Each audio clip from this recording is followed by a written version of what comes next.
Okay students, చూడండి, ఇది మనకి ఎక్సర్సైజ్ 3.3లో ఫస్ట్ బిట్లో ఇది థర్డ్ సమ్ అనమాట. ఇక్కడ 3x minus 5y minus 4 is equal to 0 అని చెప్పేసి ఇవ్వడం జరిగింది.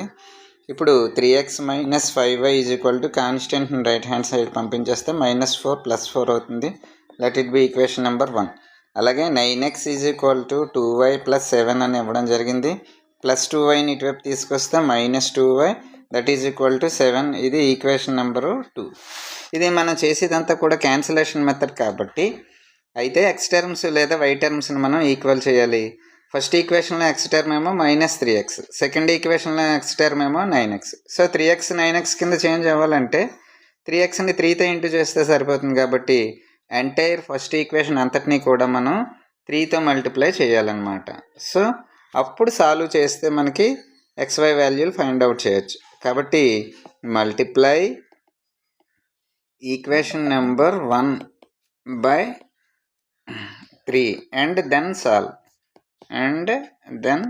solve అని చెప్పేసి రాసి మనం ఏం చేస్తామంటే ఫస్ట్ ఈక్వేషన్ అంతటిని 3తో ఇంటూ చేస్తే 3xని 3తో ఇంటూ చేస్తే 9x, 5yని 3తో ఇంటూ చేస్తే 15y that is equal to 12.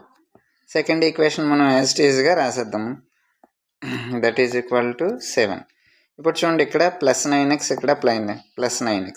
అలాంటివి క్యాన్సిల్ అవ్వాలంటే సబ్ట్రాక్షన్ చేస్తే మనకి సెకండ్ లైన్ సింబల్స్ అన్నీ మారుతాయి కదా, స్టార్టింగ్లోనే మనం చెప్పుకున్నాం. కాబట్టి ఈ రెండు క్యాన్సిల్ అయిపోతాయి. సో -15y + 2y అంటే -13y that is equal to 12 - 7 5. So ఇప్పుడు y ఈజ్ ఈక్వల్ టు ఈ -13 ఇంటూ -13 అటువైపు వెళ్తే /13 విత్ మైనస్. సో ఇది y వాల్యూ వచ్చింది మనకి. ఇప్పుడు ఏం చేస్తామంటే మనం ఈ y వాల్యూని తీసుకెళ్ళి ఫస్ట్ ఈక్వేషన్లో సబ్స్టిట్యూషన్ చేద్దాం. So substitute y in 1. So y వాల్యూని తీసుకెళ్ళి ఫస్ట్ ఈక్వేషన్లో వేద్దాం. ఫస్ట్ ఈక్వేషన్ ఏంటుంది మనకి 3x minus 5y is equal to 4. ఇందులో ఇప్పుడు మనం ఏం చేస్తామంటే y బదులు ఈ -5/13 అన్నది వేయాలి. వేస్తే అప్పుడు 3x minus into minus plus 5 5 25/13 is equal to 4. ఈ 3x ఈజ్ ఈక్వల్ టు +25/13 అటువైపు వెళ్తే -25/13. అప్పుడు 3x ఈజ్ ఈక్వల్ టు 13 4 52 -25/13 డైరెక్ట్గా వేస్తాం. అప్పుడు 3x ఈజ్ ఈక్వల్ టు 52లో 25 పోతే మనకి 27/13. సో ఈ ఇంటూ 3 అన్నది ఇటువైపు వెళ్తే మనకి /3 27/13 ఇంటూ 3 ఎంత వస్తుంది 39.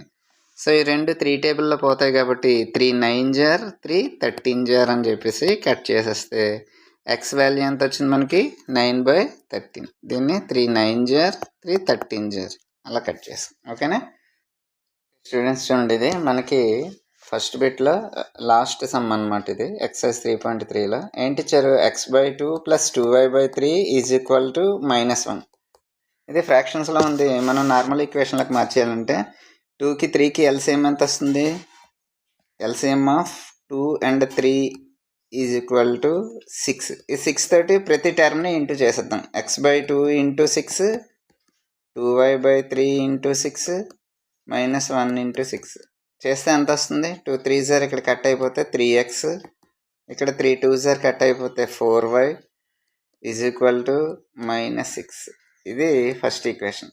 సేమ్ అలాగే సెకండ్ ఈక్వేషన్ ఏంటి ఇచ్చారు మనకి, x/1 minus y/3 is equal to 3 ఇచ్చారు. ఇక్కడ ఎల్సిఎం ఆఫ్ 1 and 3 ఎంత, 1 and 3 ఈజ్ 3. ఆ ఎల్సిఎంతో ప్రతి టర్మ్ని ఇంటూ చేసేయండి. y/3 ఇంటూ 3 3 ఇంటూ 3 చేస్తే 3 ఇంటూ x 3x, 3 క్యాన్సిల్ అయిపోతే y ఈజ్ ఈక్వల్ టు 9. ఇది సెకండ్ ఈక్వేషన్. ఇప్పుడు మనం ఫస్ట్ ఈక్వేషన్ సెకండ్ ఈక్వేషన్ని క్యాన్సిల్ చేయాలంటే ఫస్ట్ ఈక్వేషన్లో మనకి ఏంటి ఇచ్చారు, సాల్వింగ్ 1 and 2 అని చెప్పి రాసి మనకి ఫస్ట్ ఈక్వేషన్లో 3x + 4y is equal to -6. Second equation 3x - y is equal to 9. ఇక్కడ మనం టర్మ్స్ ఆల్రెడీ ఈక్వల్గా వచ్చాయి 3x కాబట్టి సబ్ట్రాక్షన్ చేసి సెకండ్ లైన్ సింబల్స్ని మార్చేస్తాం. +3x -3x పోతాయి. 4y ప్లస్ ఇక్కడ ఏం లేకపోతే 1 వేసుకోండి. 4y + 1y 5y -6 -9 అంటే -15 వస్తుంది. So y -15/5. సో 15 5 టేబుల్లో కట్ చేస్తే -3 రావడం జరిగింది ఇక్కడ y వాల్యూ మనకి. ఈ y వాల్యూని తీసుకెళ్ళి ఫస్ట్ ఈక్వేషన్లో సబ్స్టిట్యూషన్ చేయాలి. Substitute y in 1. So y వాల్యూని తీసుకెళ్ళి ఫస్ట్ ఈక్వేషన్లో వేసేయాలి. ఫస్ట్ ఈక్వేషన్ ఏంటి? 3x + 4y -6 కదా. ఇందులో 3x + 4 y బదులు ఏంటంటే మనం -3 వేస్తాం -6. అప్పుడు 3x -12 -6. -12 అటువైపు వెళ్తే +12 అవుతుంది.